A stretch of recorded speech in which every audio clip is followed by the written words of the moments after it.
at the time I was still open to the idea of staying LDS, but not in a way where I was like afraid. I was like, I have to like know the issues and could only stay LDS if I found like good resolutions to them, you know? Mm-hmm. So this started like this very intense period of my life of just study.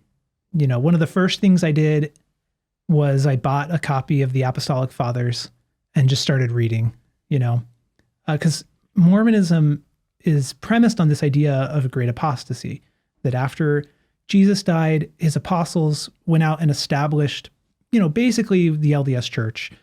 You know, it doesn't have to look exactly like it, but, you know, in its essentials, that's what the LDS Church is supposed to be, is like the restoration of the original church.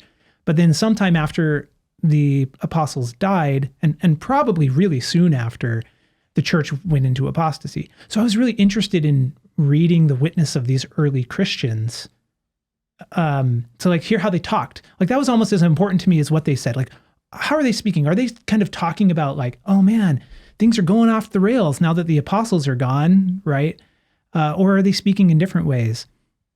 And I was just blown away, right? Reading Ignatius of Antioch, reading the Didache, reading the First Epistle of Clement, and all these very early Christian writings. First of all, I was shocked at how much there was. You know, I mean, I know there's not a ton in one sense, but you know, the fact that you can fill like a fat volume with the writings of the first generations of post-apostolic Christians is pretty impressive, given how long ago that was.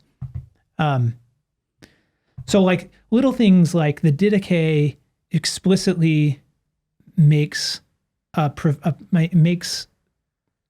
an allowance for non-immersive baptism, right? It's like, and that was a huge deal in Mormonism. Like that was like one of the big signs of the apostasy. It's like, oh, they changed baptism. And the Didache was probably written during the apostolic age, like toward the end of it.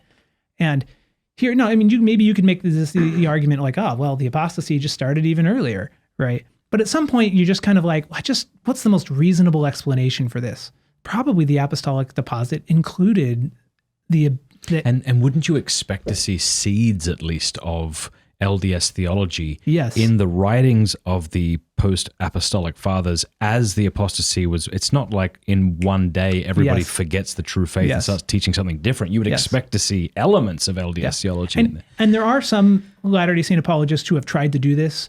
It usually amounts to like very out of context proof texting, where it's like, look, this person kind of said this line that in this specific translation and without context kind of sounds like one of our teachings, right? But my experience was that I tried to be as diligent as I could. I chased all those quotes down, right? And every time after time after time, I was like, oh, that's not what they're saying at all.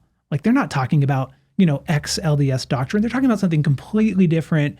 This is just out of context. And then if you consult the body of this person's work, like say Origen's work, it becomes totally clear that like he does not believe this thing that the LDS apologists were claiming is there.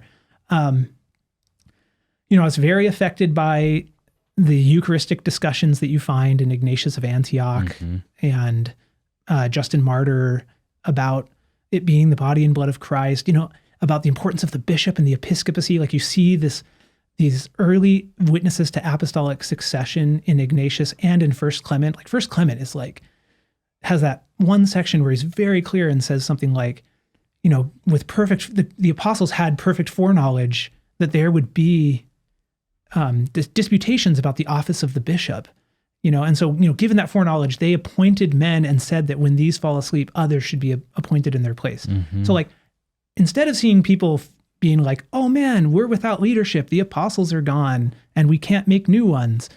Because in Mormonism, the apostolic college is like this ongoing body, right? One of them dies, you put in another one. There's always 12. Instead of that, I saw, you know, apostolic succession, like this church being like, we've got the tools, we have what God gave us, we have successors to the apostles, the bishops, and so and just the way they spoke, it just didn't strike me as LDS, right? It struck me as kind of like what you might call like proto-Catholicism or proto-Orthodoxy, this thing that becomes what later was. Hey, thank you so much for watching. Before you go, do us a favor, leave a comment, let us know what you thought of the video, like, and subscribe.